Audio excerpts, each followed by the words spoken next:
আসসালামু আলাইকুম সবাইকে আজকের ভিডিও লেসনে স্বাগতম।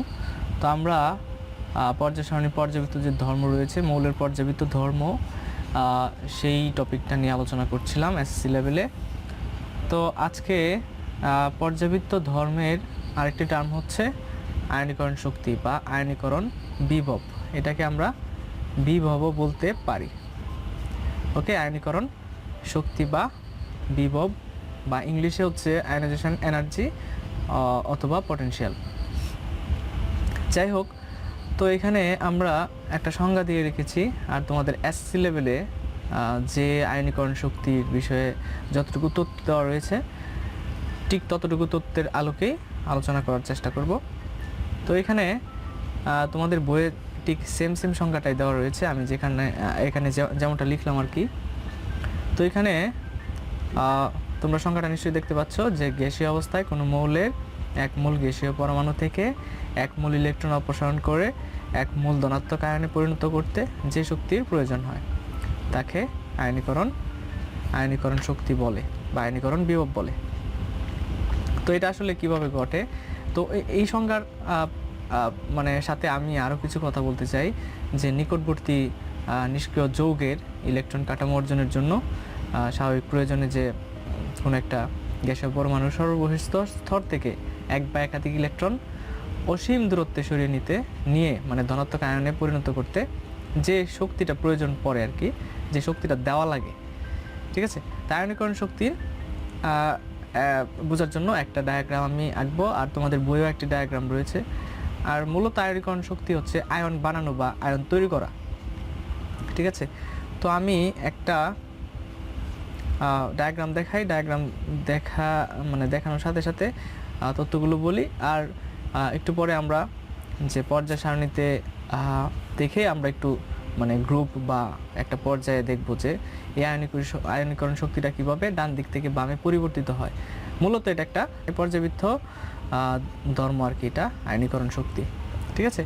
তো আমি এটাকে সোডিয়াম পরমাণু ধরি, যেখানে ইলেকট্রনগুলো প্রথমে 2টা, তারপরে 8টা, তারপরে 1টা, আর টোটাল কিন্তু সোডিয়ামের ইলেকট্রন হচ্ছে 11টা। তো মানে যতটুকু শক্তি দেওয়ার পরে এইখানে একটা ইলেকট্রন অসীম দূরত্বে যাবে, যে একটা সোডিয়াম মানে এটা ইলেকট্রনকে যদি অসীম দূরত্বে নিয়ে যায়, অসীম দূরত্বে নিয়ে যেতে আর কি যতটুকু আমার তাপ দেওয়া লাগে মানে শক্তি দেওয়া লাগে আর কি, যে একটা ইলেকট্রনকে অসীম দূরত্বে নিয়ে যেতে যতটুকু আমাদের শক্তি দেওয়া লাগে, অর্থাৎ একটা সোডিয়াম আয়নে অর্থাৎ ধনাত্মক আয়নে পরিণত করতে যতটুকু শক্তি দেওয়া লাগে। আর মূলত এই আয়নীকরণ শক্তিটা কিন্তু ধনাত্মক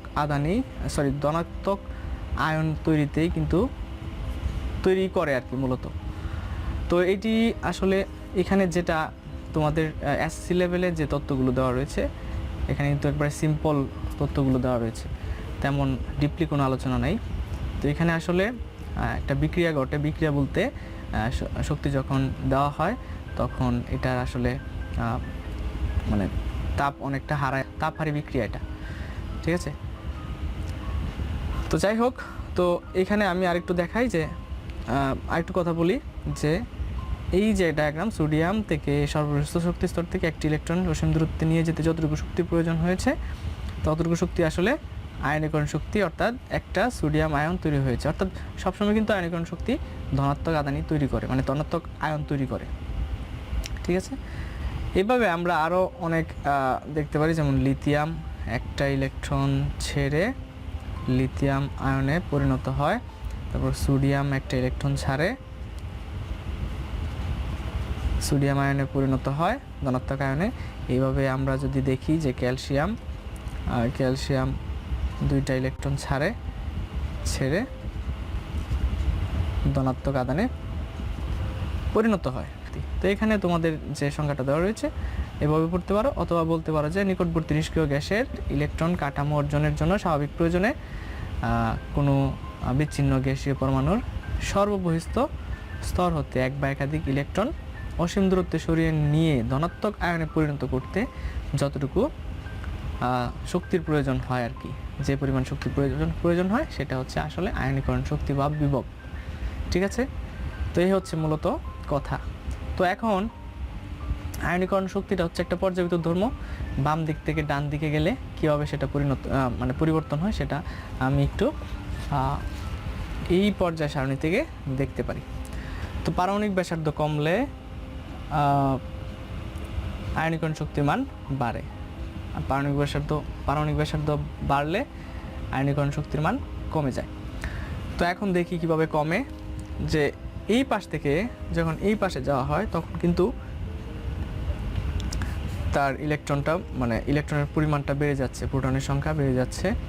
একই পর্যায়ে বাম দিক থেকে ডানে গেলে প্রোটন সংখ্যার সাথে সাথে ইলেকট্রন সংখ্যা বেড়ে যায়, এতে পারমাণবিক আকারটা ছোট হয়ে যায়। ঠিক এইভাবে বলা যায়, এরকম বড় থাকে, তারপর এরকম হয়, তারপর এরকম, এরকম, এরকম, এভাবে আস্তে আস্তে ছোট হয়ে যায়। ছোট হয়ে গেলে ব্যাসার্ধ বাড়লে আয়নাইজেশন শক্তি কমে, আয়নাইজেশন এনার্জি মানে আয়নীকরণ শক্তি কমে। ব্যাসার্ধ কমলে আয়নাইজেশন এনার্জি বাড়ে। এটা হচ্ছে বাম দিক থেকে ডানে গেলে, বাম থেকে ডানে গেলে এই ঘটনাগুলো ঘটে। আবার যখন তো এইভাবে উপর থেকে যখন নিচে যাওয়া হয় তখন কিন্তু পারমাণবিক আকার বৃদ্ধি পায়। বৃদ্ধি পেলে কিন্তু ইলেকট্রন মানে ব্যাসার্ধ বাড়লে আয়নাইজেশন এনার্জি কমে, আয়নীকরণ শক্তির মান কমে, আর ব্যাসার্ধ কমলে আয়নীকরণ শক্তির মান বাড়ে। ঠিক আছে, এই হচ্ছে কথা।